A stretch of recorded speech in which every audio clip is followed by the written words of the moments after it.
On décide également de retirer 2 pizzas du menu, les 2 pizzas qui sont les moins vendues.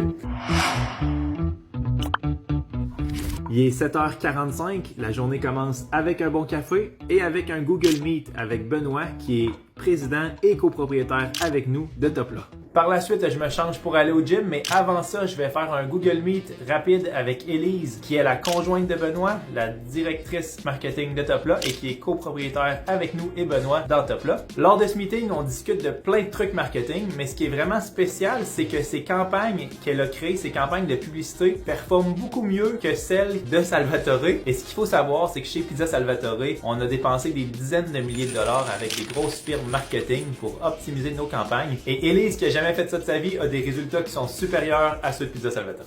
Après l'entraînement, j'enfile ma chemise et j'ai mon rendez-vous hebdomadaire avec Xavier, qui est le directeur marketing de Pizza Salvatore. On parle évidemment d'optimiser nos campagnes web en prenant des trucs sur Topla. On décide d'ailleurs durant ce meeting de couper un peu de pub Facebook et Instagram et d'à la place investir davantage dans les créateurs de contenu. On décide également de retirer 2 pizzas du menu, les 2 pizzas qui sont les moins vendues. Écrivez-nous en commentaire d'après vous, ce sont lesquelles. Et finalement, on termine notre réunion hebdomadaire en parlant d'une restructuration complète du département marketing où Xavier deviendrait le directeur marketing du groupe Abatiello et il travaillerait avec des directeurs marketing dans chacune des brands. Parce que là, présentement, on a Salvatore, Topla, mais on prévoit l'acquisition de d'autres chaînes de restaurants. Et finalement, la journée se termine avec une réunion avec William, qui est notre COO, et les gens de Happy Culture. Happy Culture, c'est une entreprise externe qui fait des audits dans nos restaurants dans le but de vraiment analyser chacun de nos gestionnaires. Parce que on s'est rendu compte avec le temps que c'est super important que les gestionnaires soient, oui, évidemment motivés, mais malheureusement, la motivation est pas assez. Il faut vraiment que les gestionnaires d'une pizzeria soient des gens que les équipes ont envie de suivre. Ça doit être des leaders.